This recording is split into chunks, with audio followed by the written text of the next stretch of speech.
Imagine never waiting in a line, never sitting in a middle seat, never touching a luggage carousel. For most people, travel is exhausting. For the ultra-rich, it's a performance, a private one, where the audience is no one and the only goal is absolute comfort. But here's what most people get wrong. The truly wealthy aren't flying private just to flex. They're operating in a completely different system, one that most people don't even know exists.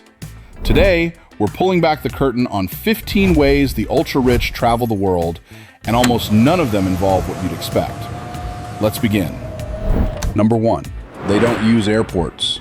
They use FBOs. While you're fighting through security at Terminal B, the ultra-rich pull up to something called an FBO, a fixed base operator.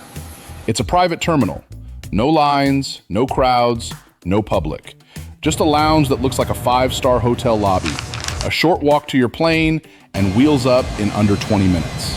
Signature Aviation and Jet Aviation operate hundreds of these globally. You'll never see them advertised. You won't find them on Google Maps easily, because they're not for everyone.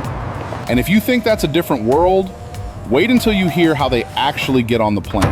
Number 2, private jets aren't what you think. Owning a jet is almost outdated at the top. The new status symbol? Fractional ownership through companies like NetJets or Wheels Up. Or better yet, a full aircraft management program where your jet earns money flying others when you're not using it. The real elite? They operate jets registered under foreign flags, managed by shell companies to maintain near total anonymity in the sky. But getting on the plane is only half the story. What happens once they're in the air will genuinely shock you. Number 3, they sleep at 40,000 feet like this. Forget lie-flat business class. When Emirates first class feels too crowded, and yes, to some people it does, the answer is a private jet configured with a master bedroom, shower, and chef-prepared meals. Gulfstream's G700 has a cabin so quiet you can hold a whispered conversation at cruising altitude. The bed is wider than most studio apartments in New York. If you're fascinated by the hidden codes of the ultra-wealthy, subscribe to Luxense right now so you never miss our next deep dive. Now, landing is where things get really interesting. Because the hotels they check into, most people don't even know they exist. Number 4, the hotels they stay in don't have names on the door. You've heard of the Four Seasons, the Ritz, but those are for upper middle aspirations. The ultra-wealthy stay in places with no signage, no lobby, no check-in desk. Think a private palazzo in Venice rented entirely for one family, a cliffside villa in Positano with a full staff of 12, or properties managed quietly by firms like Quintessentially, where a reservation is actually a months-long planning process. But checking in is the easy part. The person who makes all of this actually happen, that's number 5. And most people have never heard of this role. Number 5, they travel with a fixer, not a travel agent. A travel agent books flights.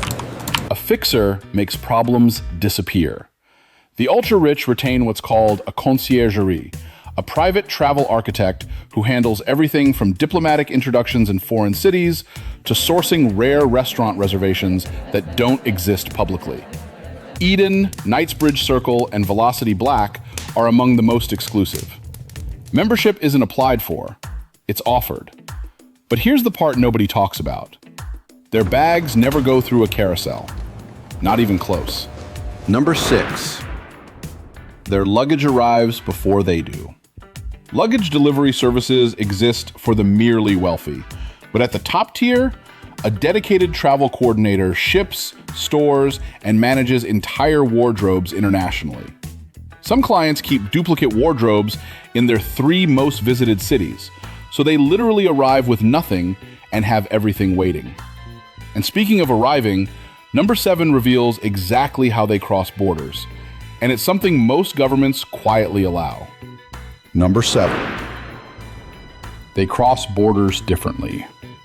The The ultra-rich don't just have one passport. Many hold 3 or 4, acquired through citizenship by investment programs in countries like St. Kitts, Malta, or Vanuatu.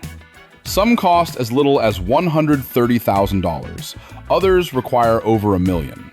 This isn't just convenience, it's geopolitical insurance, and it means border control is rarely an obstacle. Now, number 8 is where the ultra-rich completely flip the idea of what travel even means. This one genuinely surprised me. Number 8. The trains they ride are rolling hotels. Flying isn't always the point. Sometimes, the journey is. The Venice Simplon Orient Express. Rovos Rail through South Africa. The Belmond Andean Explorer in Peru. These aren't trains, they're moving estates. Suites with private bathrooms, white glove dining, and scenery that no airport can offer. Tickets start around $5,000 per person. The most exclusive routes sell out years in advance. But what about the water? Number 9 reveals how they own the ocean, without technically owning anything. Number 9. They rent yachts most people think are private.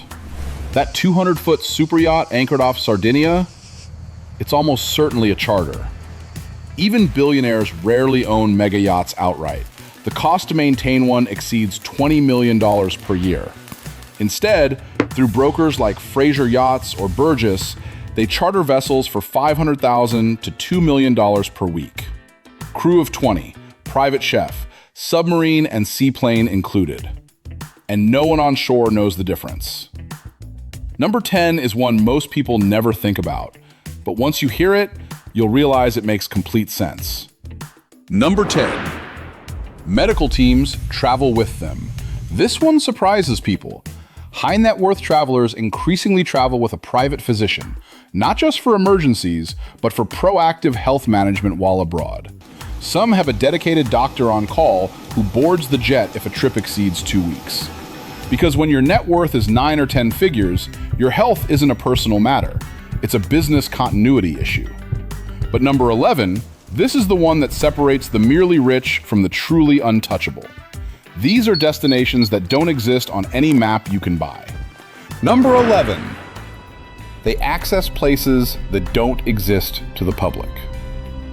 Antarctica by private expedition ship.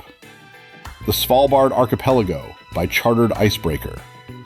The Gobi Desert via private camp setups assembled and removed within 48 hours. Companies like White Desert and Aurora Expeditions cater exclusively to those for whom every destination has already been visited, and who need something rarer. And when they land back home, number 12 reveals how they never once deal with what the rest of us dread most at the airport. Number 12. Airport security is a memory. In the US, TSA PreCheck is for the middle class. Global entry is for the upper middle. The ultra-rich use private terminals with no security screening at all. In some countries, arriving guests are processed on the tarmac. No terminal, no queue. A car pulls directly to the plane steps. Now, number 13 is the one that changes how you see every wealthy person you've ever spotted at an airport. Because chances are, that wasn't actually them. Number 13. They travel anonymously, on purpose. Fame and wealth, at a certain level, are liabilities. Which is why many ultra-high net worth individuals travel under aliases, use holding company names on hotel reservations, and arrive in unmarked vehicles. Security firms like Control Risks and Kroll manage travel threat assessments for every itinerary. Because for someone worth $500 million, the biggest risk isn't the flight, it's being known. And this level of invisibility extends to their entire family. Number 14 shows just how deep it goes. Number 14. Their kids travel this way too. Ultra-rich families don't compromise the experience for children. Private nanny agencies like Norland College supply travel nannies who speak multiple languages, have first aid training, and can manage children at altitude, on yachts, and across time zones without disruption. Family travel at this level requires its own logistics coordinator, often full-time. And now, number 15. This is the one that will genuinely make your jaw drop.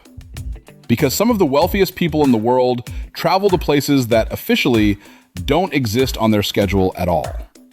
Number 15. Their destination is sometimes classified. The final level of ultra-wealth travel, the destination itself is private information. Whether it's a private island owned outright, like Necker Island, or dozens of lesser-known privately held cays in the Caribbean, or a compound in a country with no extradition treaty and generous tax law, some travel doesn't appear on any itinerary that could be subpoenaed. This isn't paranoia. At this level, it's just prudent. The ultra-rich don't just travel better, they travel in a completely different dimension. One built on privacy, access, and systems that most people will never know exist. The most interesting part? The wealthier you get, the less visible your travel becomes. No Instagram, no airport selfies, no business class upgrade celebrations. Just wheels up and gone.